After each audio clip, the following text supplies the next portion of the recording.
Hi guys, welcome to my channel Tech Girl. Today we are going to see about Spiral model. The Spiral model is one of the most important software development lifecycle model which provides support for risk handling, and the exact number of loops of the spiral is unknown and can vary from project to project. Each loop of the spiral is called a phase of the software development process. This model was developed first described by Barry Boehm in 1986. In its diagrammatic representation, it looks like a spiral with many loops.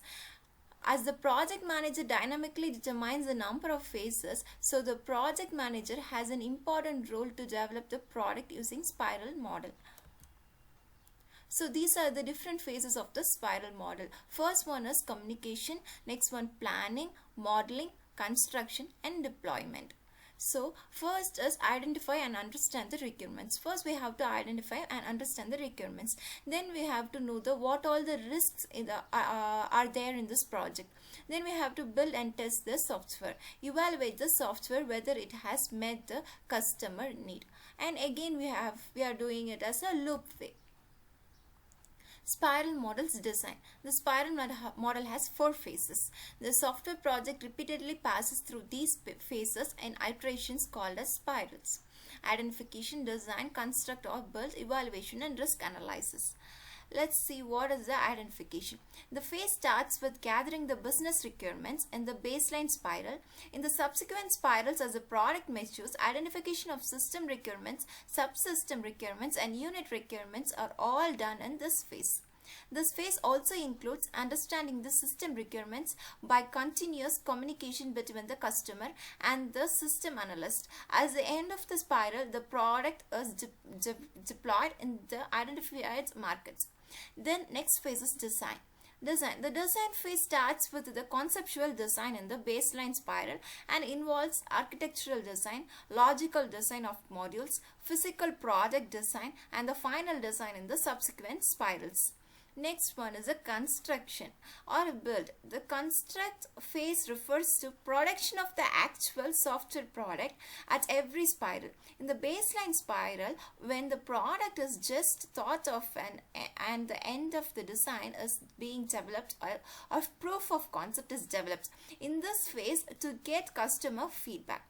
This is a subsequent spiral with higher clarity on requirement and design.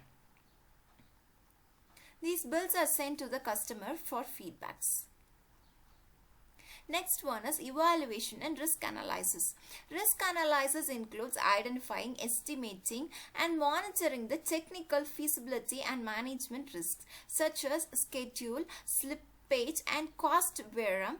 After testing the build at the end of the first iteration, the customer evaluates the software and provides feedback. So we can get a question, why spiral model is called meta model, or else which model is called as meta model in software engineering question papers. This is the answer. The spiral model is called as meta model because it subsumes all the other SDLS models. For example, a single loop spiral actually represents the iterative waterfall model. The spiral model incorporates the stepwise approach of the classical waterfall model. The spiral model uses the approach of prototyping model by building a prototype at the start of each phase as a risk handling techniques. Also, the spiral model can be considered as supporting the evolutionary model. The iterations also along the spiral can be considered as evolutionary levels through which the complete system is built. Spiral models applications. When there is a budget constraint and risk evaluation is important, for medium to high risky projects, long-term project commitments because of potential changes to economic priorities as the requirements change with time. Customer is not sure of their requirements, which is usually the case. Requirements are complex and need evaluation to get clarity. New product line which should be released in phases to get enough customer feedback. Significant changes are expected in the product during the development cycle. So let's see what are the advantages of a spiral model. Risk handling, good for large projects, flexible in requirements, customer satisfactions. See, what are the risk handlings? The project with many unknown risks that occurs as the development proceeds. In that case, spiral model is the best development model to follow due to the risk analysis and risk handling at every phase. Good for large projects. It is recommended to use a spiral model in large and complex projects. Flexibility in requirements. Change requests in the requirements at the later phase can be incorporated accurately by using this model. Customer satisfaction. Customer can see the development of the project at the early phase of the software development, and thus they habituate with the system by using it before completion of the total product. Next, let's see what are the disadvantages of the spiral model. Complex, expensive, too much dependable on risk analysis, difficulty in time management. Complex. The spiral model is much more complex than other SDLC models. Expensive. Spiral model is not suitable for small projects as it is expensive. Too much dependable on risk analysis. The successful completion of the project is very much dependent on risk analysis. Without very high expensive, it is going to be a failure to develop a project using this model.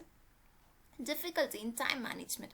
As the number of phases is unknown at the start of the project, so time estimation is very difficult.